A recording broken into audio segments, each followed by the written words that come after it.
300ഓളം വോട്ടർമാരെ അധികമായി കൂട്ടേണ്ടതുമായി ബന്ധപ്പെട്ട കാര്യത്തിൽ ശക്തമായി അതിനെ എതിർപ്പറിയിക്കുകയും മൊത്തം തെരഞ്ഞെടുപ്പ് റെക്കോർഡുകൾ, അത് ഡിജിറ്റൽ റെക്കോർഡായിരുന്നാലും അല്ലാത്ത രേഖകളായിരുന്നാലും ഹാജരാക്കേണ്ടത് അനിവാര്യമാണ് എന്നുള്ള ഒരു വിധി കൂടി പുറപ്പെടുവിച്ചിരിക്കുകയാണ്. തെരഞ്ഞെടുപ്പ് ഭേദഗതി ഉൾപ്പെടെ കേന്ദ്ര സർക്കാർ നടത്തിയത് തെരഞ്ഞെടുപ്പ് കമ്മീഷനെ സഹായിക്കാൻ വേണ്ടിയാണ്. ഇവിടെ തെരഞ്ഞെടുപ്പിന് വേണ്ടി തെരഞ്ഞെടുപ്പ് കമ്മീഷൻ വലിയ തോതിൽ അട്ടിമറി BJPക്ക് വേണ്ടി ചെയ്തു കൊടുത്തു.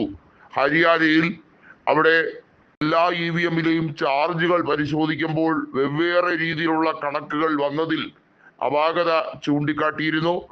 ഇലക്ഷൻ വോട്ടുകൾ എണ്ണിത്തിട്ടപ്പെടുത്തിയതിൽ അധിക വോട്ടുകൾ എണ്ണപ്പെട്ടു എന്നുള്ള ആരോപണം അതിശക്തമായിരുന്നു.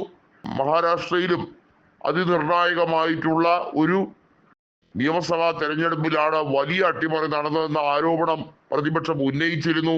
ഇതിനെക്കുറിച്ച് യാതൊരു അന്വേഷണം നടത്താനോ കമ്മീഷൻ വയ്ക്കാനോ ആദ്യം സുപ്രീം കോടതി തയ്യാറായിരുന്നില്ല. സത്യാവസ്ഥ മനസ്സിലാകും തോറും അതിന്റെ കാര്യഗൗരവം കൂടുതൽ വ്യക്തതയോടുകൂടി ബോധ്യപ്പെടുത്തി കൊടുക്കുമ്പോഴാണ് തെരഞ്ഞെടുപ്പ് കമ്മീഷന് ഇതിലെ വ്യക്തമായിട്ടുള്ള അജണ്ട എന്താണ് BJPയുടേത് എന്ന് മനസ്സിലാക്കിയത്. BJPക്ക് അതിനെ വെടക്കാക്കി തനിക്കാക്കുക എന്നുള്ള ശ്രമമാണ് നടത്തുന്നത്. അടിസ്ഥാന സൗകര്യം ഒന്നും തന്നെ ഇല്ലാത്ത പല ബൂത്തുകളും ഡൽഹി നിയമസഭാ പരിധിയിൽ വരുന്നുണ്ട്. അവിടെയുള്ള ബൂത്തുകളിൽ ആളുകളുടെ തിക്കും തിരക്കും അതിശക്തമാണ്. അവിടെയാണ് 300ഓളം വോട്ടർമാരെ അധികം കുത്തിക്കയറ്റുക എന്നുള്ള BJPയുടെ തന്ത്രമാണത്. അതിനെയാണ് തെരഞ്ഞെടുപ്പ് കമ്മീഷൻ പൂർണ്ണമായും പിന്തുണയ്ക്കുന്നത്.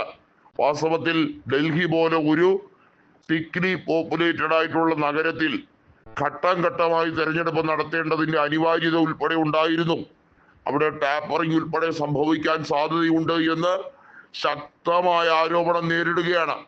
അവിടെയാണ് സുരക്ഷാ പ്രശ്നങ്ങളെയൊക്കെ മറികടന്ന് തെരഞ്ഞെടുപ്പ് കമ്മീഷൻ ഏകാധിപതിയെ പോലെ തെരഞ്ഞെടുപ്പ് ഒറ്റഘട്ടത്തിൽ മതി എന്ന് നിശ്ചയിച്ചിരിക്കുന്നത്. നമുക്കറിയാം മഹാരാഷ്ട്രയിൽ ഒറ്റഘട്ടത്തിൽ തെരഞ്ഞെടുപ്പ് പോയതിന്റെ അവസ്ഥ എന്താണെന്നുള്ളത്.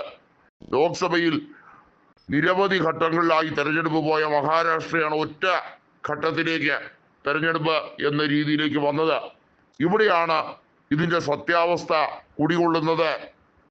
അതിന്റെ നിരസ്ഥിതി പരിശോധിക്കേണ്ടത് അനിവാര്യമാണ് എന്ന് സുപ്രീം കോടതി ചീഫ് ജസ്റ്റിസ് പറയുമ്പോൾ അത് മുഖത്തേറ്റ അടിപോലെയാണ്. സഞ്ജീവ് ഖന്നയുടെ വാക്കുകൾ അതിൽ തെരഞ്ഞെടുപ്പ് കമ്മീഷൻ അധ്യക്ഷൻ അഴിമതിക്കാരനാണ് എന്ന് പ്രകടമാകുന്ന ഒരവസ്ഥയിലേക്കാണ് അദ്ദേഹത്തിന്റെ സ്റ്റേറ്റ്മെന്റ് വിവക്ഷിക്കുന്നതെന്നാണ് കോൺഗ്രസ് പറയുന്നത്.